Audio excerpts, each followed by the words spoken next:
Hi, we're Laura and Dan. We've bought a beautiful rustic Portuguese barn and have literally zero knowledge of building and farming, but plan on converting it into a beautiful off-grid homestead. Follow us on our journey.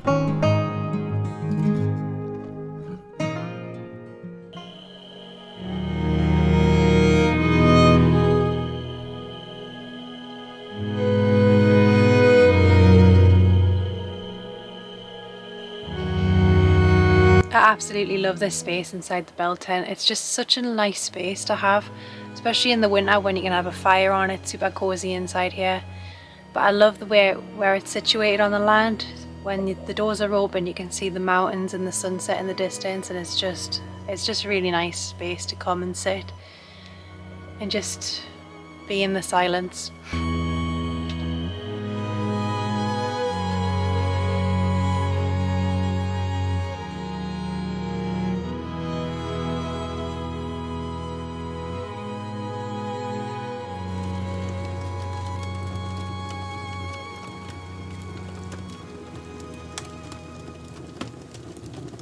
So for tonight's video, I thought we'd do something a little bit different.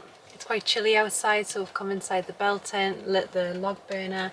It's actually heating up quite nicely in here, isn't it? It is. It's when you get the log burner on in here on night time, it just heats it up really nicely. This little small space, and it's just really cozy, isn't it? Yeah, it's lush. It's so nice just to sit beside it and just watch it as well. So what we wanted to do was update you guys on our residency situation. I know a lot of you have been reaching out and wondering what's going on and asking, you know, like, well, if you've got an application in process, you can still stay in Portugal. So we just wanted to talk a little bit about where we're at, what our situation is, and just clear up any confusion that anyone may have about it. Yeah, because there's a lot going on out here, you know, like there's so much that goes on behind the scenes, you know, like we're just, as we've mentioned before, like we're just kind of like, when we first started this journey, you know, we set out with our hearts on living the homestead life and living out here in Portugal, but we didn't know how we're going to get there, you know. Like there's no clear path in life, you know, like you've got to just kind of take small steps every single day. You've got to like build infrastructure, you've got to like put things in place and just slowly work towards whatever it is you want to do. And that was what our initial plan, you know. We wanted to kind of just slowly, as we know everything in life's a long process, it's not just going to happen overnight. And obviously along the way to getting to being out here and having the homestead, there's been a lot of stumbling blocks to kind of get to that, and we're still navigating that now, and it's very disheartening and it's kind of upsetting because, you know, we want nothing more to be able to just settle out here and grow foods. And we've mentioned we don't want to be travelling backwards and forwards between the UK because that's not how we imagined this, did we? You know what I mean? We imagined it like, we knew that there would be a period of time where we had to do that, but it's got to a point now where it's going on too much. Yeah, and it's costing us quite a lot of money, to be honest, the travelling backwards and forwards now, because we were fine for doing it for the period of time that we'd imagined. So, but then when we went to apply for a first, like this certain visa, the requirements suddenly changed and the income requirements have now quadrupled. Yeah. And now the visa that we originally were going to apply for is now only set up for passive income. So it's completely shifted our timeline. So now if we want to apply for that visa, the first one would have to go back and completely restructure our finances and have backdated payments and things like that to prove that we're earning this amount of money. So that's going to take some time to get sorted. We're completely priced out of the new visa that they've introduced because it's 4 times the amount that they want for the other one. And it's now we're at a point where we're traveling backwards and forwards for 90 days at a time. We're 90 days in Portugal and we'll have to spend 90 days out of Portugal. We can't just go back to the UK for a day and hop back. We've got to be out of the European, the Schengen area for 90 days. And now we're spending over £1,000 every 3 months just traveling backwards and forwards between Portugal and the UK. So it's something that it's caused a lot of stress between us both, a lot of arguments. Yeah, days of crying and yeah, it's just put so much pressure on us that we just never foresaw. Obviously, we knew this wasn't going to be easy, but it's just the fact of the visa requirements changing has just added that extra layer of complications to our situation. So as you've seen, we went back to the UK, you know, we got married, we bought a truck ready to bring out here so we can reticulate it and change it over to Portuguese. We've been jumping backwards and forwards in jobs, earning money, and then kind of buying certain things, bringing it back over here, and kind of building up the infrastructure and things like that slowly over time, and that's been going on for the last couple of years, as you've seen. And it's been kind of like, it's been good doing. It's been good. Obviously, we know that was a part of the journey, but it's got to this point now where, like, you know, we really want to be settled. Like, we really want to be. That's one of the main things we've wanted to do now. Like, you know, want to start a family, want to be settled. And when we're like kind of jumping around all over it, we just feel like we can't never feel like this is our home, and it's really disappointing, you know, because like you see all the love and the energy and the attention that we put into the land every single day when we're doing projects, and we haven't lost that love. It's just kind of like, it's so disheartening when you like, you have to leave it and come back, and then you come back and everything's overgrown and rats have taken over the yeah, outhouse, the outhouse. And things like that wouldn't have happened if we were here to keep on top of things. And it's been very kind of disheartening, and it's made us question, like, are we meant to be in Portugal? Is Portugal the place for us? Because it seems like it's not just the visa requirements, because There's many elements to we've it. found out now that there's extra bureaucratic issues that have happened. Mistakes with our paperwork and things like that. Mistakes with our NIFs. We've been registered here in Portugal. That means that we're technically tax residents here, and that means we've missed the deadline for the NHR, which means we'd be susceptible to double taxation if we did become residents. There's so many complications that have happened. And there's other complications that we're not even going to go into. There's so many that's built up over time just mistakes that have been caused by just a bit of negligence by people involved. But it's just added so many complications to our journey that we've kind of got to a point now where we're deciding, like, is it time to start looking somewhere else to be? Yeah, and it's really sad to do that, like, because we were seeing, like, because like I've said before, you know, we went back, we got married, bought the truck, Laura said we set ourselves up ready to go for the visa that we wanted to go for, and then all of a sudden they changed the requirements on it. It was just unfortunate, you know. It's like, obviously, it's, you know, like we said before, it's up to Portugal, you know, like, to do what they want to do. If they want to like up the requirements, then that's absolutely fine. You know, Portugal has an option to decide who comes into the country. But like, as we've mentioned, and as you see, you know, we live a life that's very minimal, you know. And when we're out here, we've said before on other videos that we don't have hardly any bills, you know. Like, the only bills we've really got really is things that we've mentioned before, like, is food at the moment until we grow our own foods, really, because there's no, we have our water's free, our electricity's free, yeah, petrol and things like that, you know, and like car insurance and things like that, and mobile phone bills, but that's about it, you know. Really, there's nothing else to it, you know. We live a very minimal life, you know. We don't drink alcohol, you know, we don't go out at nights out, nothing like that, you know. We just want to live a simple life, you know. yeah. And that's not saying that we haven't got no money, you know. It's not saying that we can't live out here. It's just that we live a minimal life. We don't need to to meet the requirements of the new visa, you know. We don't need to stress ourselves, and Laura have to work like 2 jobs, and I have to work 3 jobs, you know, just to kind of cope with that, you know. No, so it's like, people can say, well, why don't you just earn that money just to prove that you've got that money, and then you'll be fine after. But it doesn't work like that. It's like, it comes back around again, you know. Yeah, after you have your first appointment, you have to prove it for that. Then you'll have your second appointment in Portugal, and you'll have to prove it for then. And it's like, it's so much money to have to keep maintaining. 5 years. Yeah, it's been a lot. So it's just been getting to a point, like, it's been bogging us down quite a lot. And I've had, like, I was praying to God. I was just like, I really wanted to be here, and I do want to be here. And it's just got to a point now where it's just like, are we meant to be in Portugal, or is Portugal meant to be a stepping stone for somewhere else? Because it just feels like there's been so many roadblocks that have been just putting so much pressure on us. Like, yeah, definitely. And not just in respect of building and things, it's just a pressure on our relationship as well. Like, definitely. We're out here and we're trying to make this work, and we've got just all these extra elements that we can't always share everything that goes on the channel. Yeah. We can give little snippets, but, you know, some things are just impossible to film all the time. Yeah, and you talk can't about. you can't show every element of your life, you know.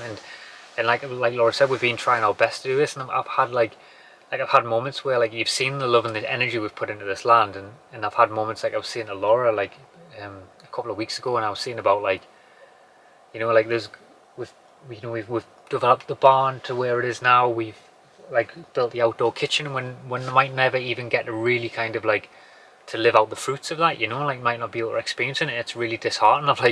I've cried about it many times. I've even cried about the fact of like the farmer. Like we've made a good friend with the farmer, and other like friends we've made out here. And like I was saying to Laura, like who am I going to be able to like lift my hat off every morning to and like and say bon dia, you know, and say good morning. Yeah. But it's just tough, you know. It's like we've had obviously a lot of time to process this now, and we're still working through it, and like we haven't obviously we don't even know what's around the corner tomorrow, you know. That's the beautiful thing. It's like you don't know what's going to happen tomorrow. You've just got to keep going forward, and we're still going to keep going forward, you know. We're still going to try and figure things out like we are behind the scenes, but we're just sharing this kind of raw moment because we want to be honest with you all, you know, because it's hard to kind of like it's hard to pick up a camera, isn't it, and kind of share these like real like these delicate moments, you know, that mean a lot to you. You know, it's really hard to kind of like express them in a video and share them like every video, you know, when and you don't even know what the outcome's going to be, so you can't. It's like sometimes we just want to like, you know, we do want to just like crack on and just have like courage to just keep like moving forward and just have faith that it's going to be okay. And normally it always does work out fine, doesn't it? It will work out fine, but we just have to keep going, you know. But it's tough. It has been really tough. It's like, and we're just being really honest with you. You know, it's like you do see a certain element of the channel, but behind that, it is tough. You know, trying to figure it out. It's not an easy path back to this way of life. You know, like me and Laura in our lives, we did used to live different lives in the past, and we've had to kind of. It's been a long process to kind of like minimalize our lives and just kind of like get used to kind of washing ourselves, like with a spray down hose and like sleeping in the van for the last 3 years and minimalizing everything down and crapping in a bucket, you know. Yeah. Just Everything. There's so much that goes to this way of life, you know. It's not just kind of like you just can't just wake up and just go right, that's it, you know. There's so many elements to it. It's like there's also things that you have to work on with inside yourself as well, because it's like you have to strip away like parts of yourself because that were comfortable in the past in certain ways. And it's just been an amazing journey. I mean, it's been tough, but I feel like we've learned a lot about ourselves just by the time we've spent here. And, definitely. And we don't know what the future is going to hold. Yeah, we don't. I think me and Dan have got to a point now where we've discussed that we need to kind of explore another option. Yeah, we need to reassess. We need to reassess because the way we're doing things at the moment is absolutely crazy. Doing these 90-day stints in and out because it's just been very tough. I know it's like I don't want to come across as ungrateful because I am super grateful to even have this land here and just live this kind of life. I know a lot of people really struggle and are working 40-50 hours a week and things like that, and I don't want to come across as ungrateful, but this is hard work as well, what we've been doing, like jumping in and out. And that's the thing, like the thing is that that's not what we started this journey for, you know. We started this with a big admission in that, you know, we really wanted to have like to create real strength create real strength in our relationship, create real strength in like what it truly means to homestead, you know. It's like true power, you know, like you have like sovereignty over yourself from all different avenues, you know. You've got your own water, you've got your own food, you can grow, and we haven't even been able to do a lot of them elements, you know. We feel like at times we're frauds because like the first thing that we said we would have done, like if we could have stayed here, the food would have been going in the ground straight away, you know. Probably would have worked on the barn as well straight away. Also the barn too as well. It's like, but the way we had things set up, we're like, well, we're going to have to sell the van, so we'll get a bell tent and maybe we'll need somewhere to cook, and maybe we didn't really have the funds. And of course for the we've barn, made mistakes as like, well. We've made mistakes as well. Probably, you know? maybe, I don't know, you can't change how you've done things. Yeah. We did things in a way that we thought was best with how we foresaw our situation at the time. Definitely. But I don't know, it's been tough, and I know I don't want it like to come across as a sob story, because it's definitely not, because we've learned so much here, and despite it being challenging, I've had a good time overall. Yeah. But and we still might be here, you know. That's the thing. The beauty of this place is that we still might be here, you know. We just have to. We have to share this raw moment because we're in this moment where we are kind of like just analysing things from all perspectives, aren't we? Yeah, it's just the fact of like having to earn so much money, and then all the other bureaucratic issues that we've got now that we'll have to overcome as well, just to get to the point where we can be residents in Portugal. And that time, and how it's moved our timelines along another year or two. Yeah, it's like, I don't want it, like, I'm just being honest, I can't do another 2 years of doing 90 days in and 90 days out. I really can't. Yeah, no, like, it's true. I'm just completely burnt out with doing that now. And it's because, and the thing is that we're not going back to our house. You know what I mean? That's the thing. It's like when we go back to the UK, it's like we have to move the van around. And you've seen in previous videos where the police knock on your door and you're constantly in fight or flight. You know, you can't have a good night's sleep. And if we're not sleeping on parents' drives, and we can't do all that all the time, you know. And we're upsetting the neighbours, parking on my mum's drive. And like trying to find water and stuff like that. It's just we've been living in the van for quite a long time now, you know. It's been like nearly 3 or 4 years in the van, and it wears down on you, you know. Like we're at that stage in our lives where like we said, we want to settle down, we want to slow down, and we want to like be able to just stay in a place where we don't have to move. Yeah. So we know fundamentally that there's going to be some tough decisions, and that's where we're at now, you know. That's the thing. It feels like our life's been kind of on pause. Like, I want to get animals, I want to start a family, but now I feel like all them choices are kind of being pushed because I want to be settled first, and I feel like I can't do that. I can't. Laura wants an oven. I want. Yeah, I do. I don't know. I know. I'm sorry for like if I'm coming across as ungrateful or anything. It's just been very stressful. It just has been this when we first got here. You've seen how emotional I've got when I've come to the land. Like, this is what I wanted, like, so much, and it's got to a point now where it's like I feel like we'll have to start exploring other avenues of how we can make this work, how we can make this life work, because it really is not sustainable for us to keep doing this. It isn't. But no, it's disheartening. It's like I feel like I want to cry myself, but it's disheartening because like I've said, it is like this whole experience. It's more than just what you see on the YouTube channel. You know, it's everything else that goes on between. It's our emotions. It's everything. You know, it's like we're trying to like kind of. You're getting to see a sneak preview, but like behind that, we're like there's so much like behind that. Like there's so much energy and so much like kind of just so much like cogs in what we do. You know, that you don't get to see, and ups and downs, and it's impossible to share them all.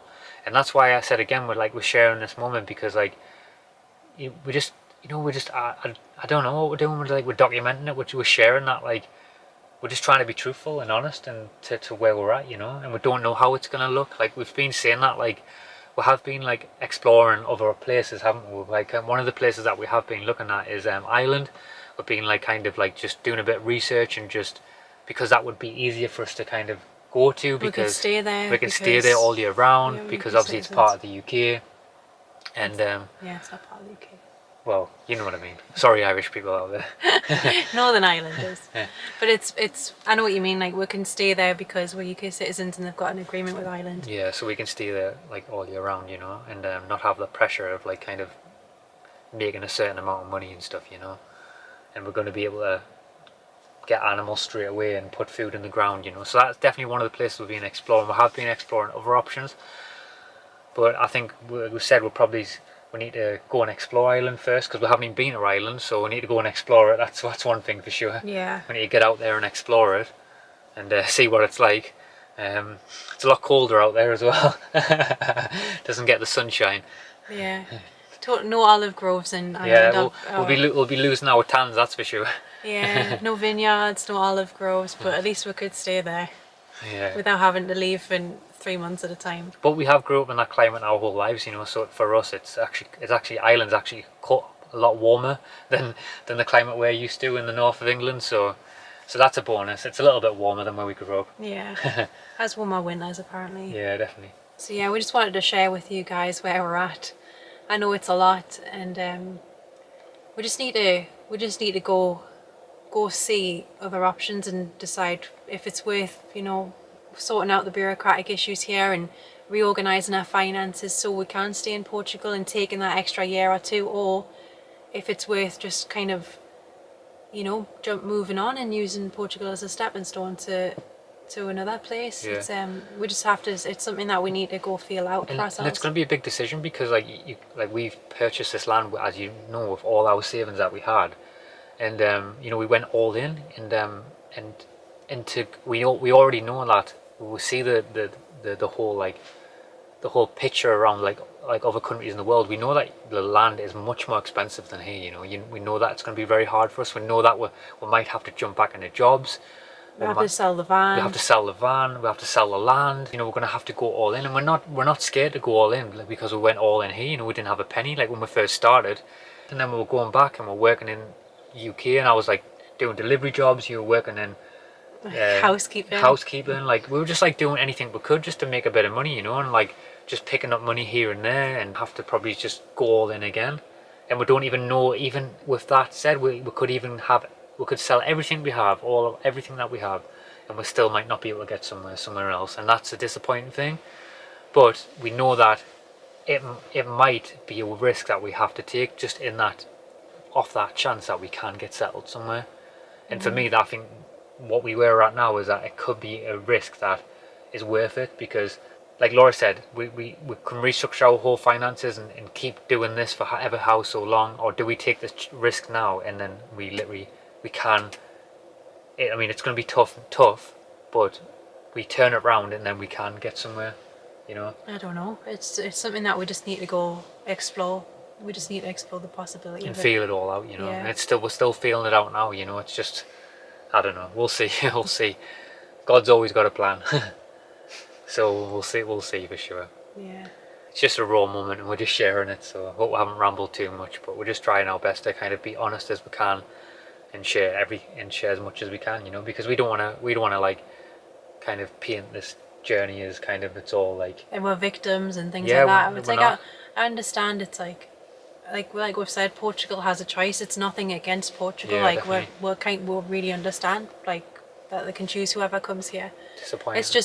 It's just for us, it's just disappointing that our timelines have changed now, and we have to take a step back and really reassess what our priorities are, because the way that we're doing things at the moment isn't sustainable for us both, just mentally, financially, like everything.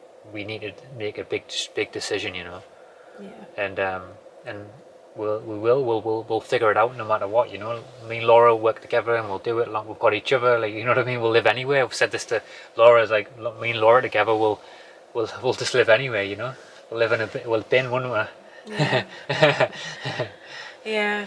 We've lived in well, I mean, the way the van's been sometimes, we've lived in some pretty shoddy situations. Yeah, so I'm sure we can. We've been from pillar to post over the last few years, especially when we're back in the UK. Yeah. I'm definitely not scared of roughing it. It's just the uncertainty of the whole situation that's been a bit challenging, but yeah. we'll keep going. We'll I'm sure we'll find somewhere that's meant for us, or we'll discover what's meant for us in the process of going and having a look at other areas. But yeah, we just thought we'd share with you guys where we're at. Yeah, just thanks for following us and supporting us in our journey. And there's always one good thing as well. It's always going to be entertaining. there's always drama, you know. So no matter where we go, there's going to be some interesting drama and ups and downs. That's just life, though, isn't it? Just gotta roll with the punches. We always say we bring the content. Yeah. So there's more to come, that's for sure. There's going to be lots of interesting stuff. That's for sure. Lots of changes and turns along the road. Few bumps. Lots of bumps. So we'll leave it there anyway. So we'll catch you in the next one, and who knows where we'll be. Yeah. I might come into a country near you soon. The Origin Homestead. The travelling homestead, that's what we are. The Origin travelling Who knows, homestead. we might be in China, might be in Japan, might even check out North Korea. Yeah. Australia, somewhere in the outback. Yeah, who knows. Yeah. Come to a town near you. Alright. Catch you guys next time. See you soon. Bye. Bye. Bye.